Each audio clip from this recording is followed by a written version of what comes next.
Well, welcome to our readings of My Life as a Boy by LeslieAnn.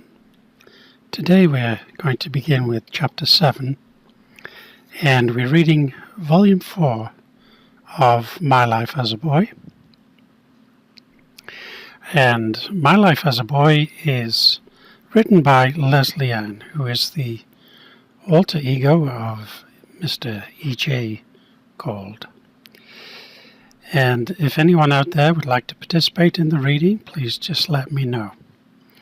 And also to let you know, today I'm recording these readings for posting on YouTube. So, let's begin. Chapter 7, Volume 4 of My Life as a Boy by LeslieAnn opens, as do all these chapters, with a photograph. And in fact, just aside, these chapters are written using the PLS method, the parallel life, past life, present life survey method of using photographs to initiate the ideas given in the writing ultimately. So chapter 7 opens with a photograph of a Egyptian sarcophagus. We see the top view and the bottom view, and it appears, although these are black and white photos, that it's a painted sarcophagus. And the caption says, "Sarcophagus of an Egyptian princess from our Ancient Artifact Collection 2004. So here's the text.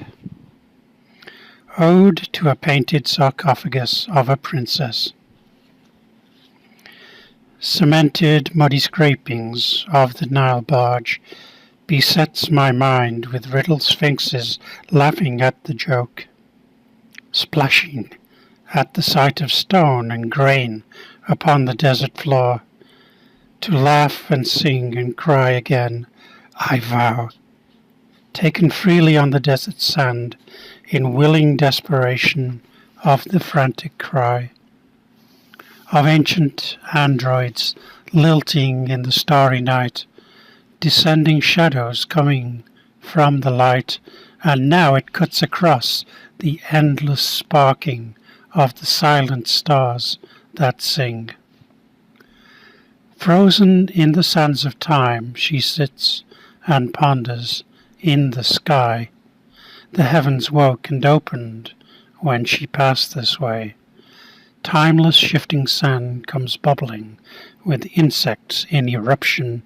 From the depths of hell they come to eat alive the rotting dung."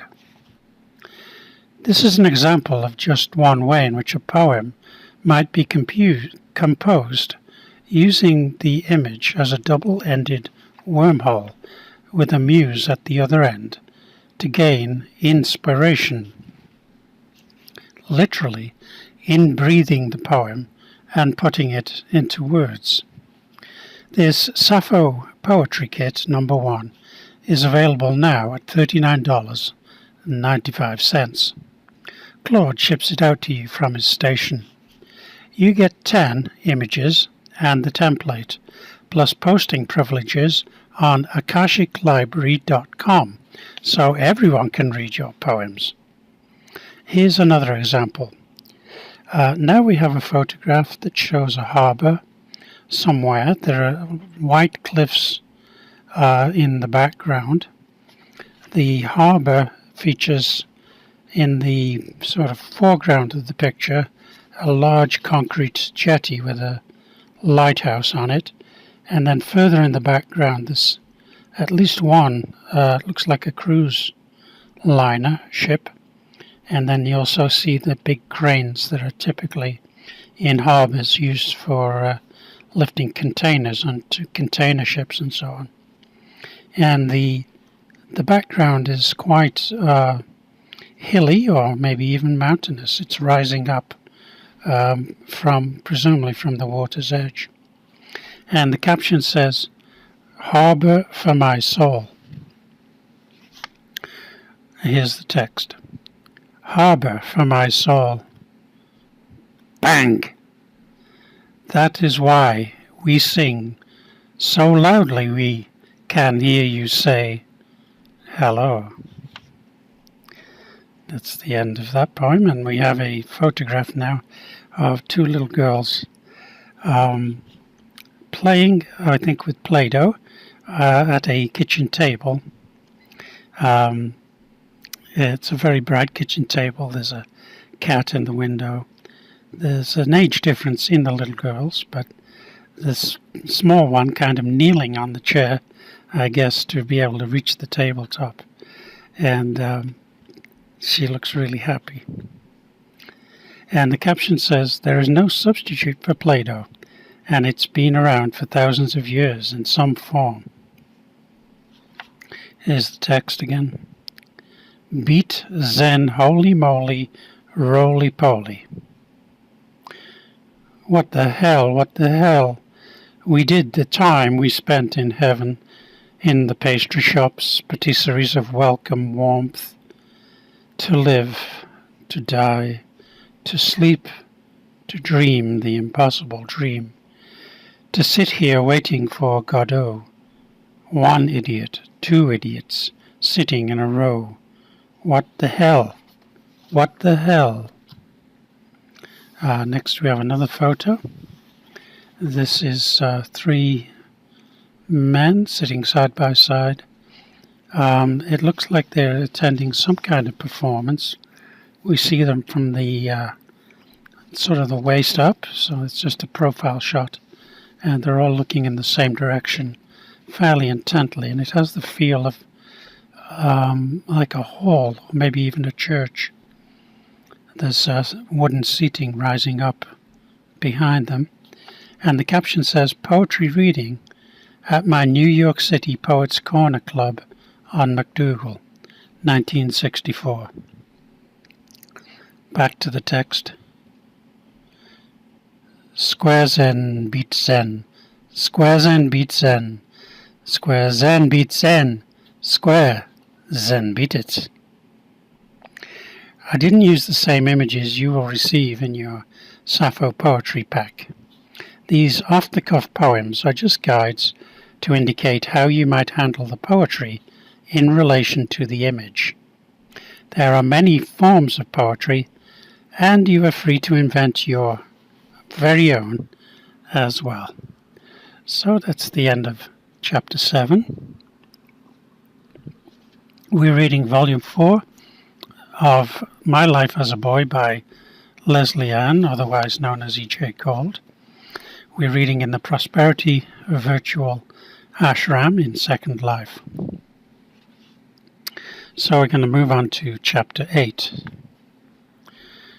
Chapter 8 opens with a photo. It looks like it's a part of a movie set. I think it's David Carradine, and he's standing sort of crouched but in motion, and then there's a very beautiful lady seated at a table wearing a very elegant pleated long white gown, and the setting that this TV set or the movie set is showing has lots of sort of Chinese-looking Oriental items, statues, and small items in a glass case, and so on. And the caption says, and there is an individual behind these two actors, but we see him from the rear, so we don't really recognize him. I suspect it's E.J. Gold, though. And the caption says, David Carradine and I share a scene in a Universal Studios television production, 1969. So here's the text. One kind of person you definitely do not want to marry is someone, male or female, with NPD, narcissistic personality disorder. What does an NPD look like exactly?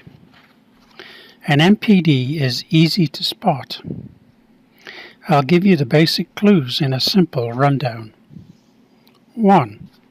A very exaggerated sense of one's talents, skills, and importance in the world at large. 2. An obvious and obsessive need for attention, lots of it, and admiration if available. 3. Fantasies of great romance. I don't have to spell this one out for you. 4. Fantasies of great insight, great ideas, personal greatness in general. 5.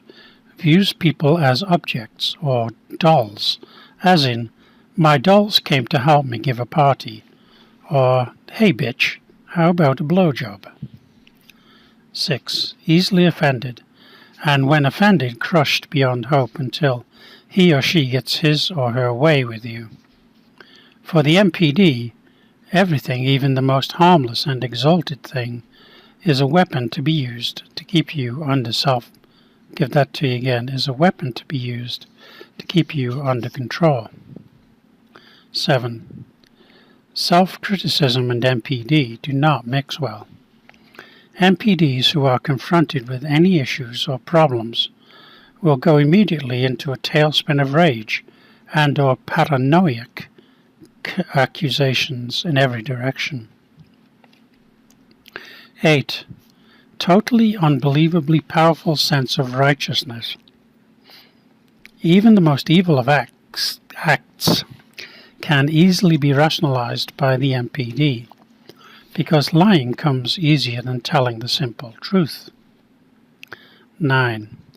An MPD's feelings are easily hurt. This is the first and sometimes last defense for the MPD who hasn't yet crushed you down all the way to the ground. 10. Seems very sympathetic and empathetic, but has a heart of stone, no feelings for other whatever, totally sociopathic in every respect, and a potential candidate for doing harm to others without a single drop of remorse. 11. Has no respect for others, yet demands respect from others and has a temper tantrum when that doesn't happen to his or her expectations. 12. Is able to easily rationalize and justify the most barbaric and animalistic acts. Thinks of them as completely ordinary and in every respect totally normal. Doesn't everyone do what I do? Of course they do. 13. Bad things tend to happen around an MPD. They get hurt easily and others get hurt just by being near them, either physically or emotionally or both. 14. Sense of personal entitlement. The world owes them a living, and they tend to let their totally disrupted partner carry the weight of earning the living for both of them. So, what's the answer? First of all, there is no way to live with a narcissist. But to break away is almost impossible for the victim. So I'll outline what you'll need to accomplish in order to get away from this dangerous creature once and for all. Which means you have to learn not to do the same damn thing again. And that means growing up emotionally fast before it's too late and some bastard leaves you lying there for the hospital to pick up. You have to realize that an MPD doesn't ever change. If you think there's going to be any hope of change, you won't have the strength to break the chains, and he'll keep you going with the hope of reform forever. He doesn't care about your pain, only his own. Here's what you need to do. 1. You are a winner, and you have to find that again in yourself after having been beaten down into insensibility and a thoroughly scrambled and artificially deranged idea that you are a mess, you are nothing, you are a loser. Believe me, NPDs never go after losers. They only win if they can drag you down with a never-ending string of negatives about yourself. 2. You need confidence, even if you don't have it. If you can fake an orgasm, you can certainly fake confidence. And you need to do it, and do it now. Exude confidence. You won't be able to take it for long. 3. You are not a slave to his desires. Don't be a man-pleaser. You let him train you into thinking that's what a woman should do, or your parents, friends, and other partners may have instilled this stupid idea into your brain. Man-pleasing doesn't work, just makes it worse, just gives more power to his domination through helplessness trip. 4. Anger is his major tool, and if you show fear, he'll use it again. Anger back doesn't work. The only thing you can do here is walk away, find a phone, call a divorce lawyer, and go on vacation until the final decree.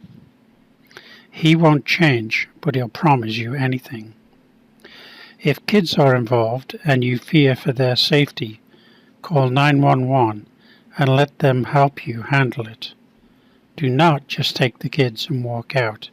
That's kidnapping. Or leave them there. That's abandonment.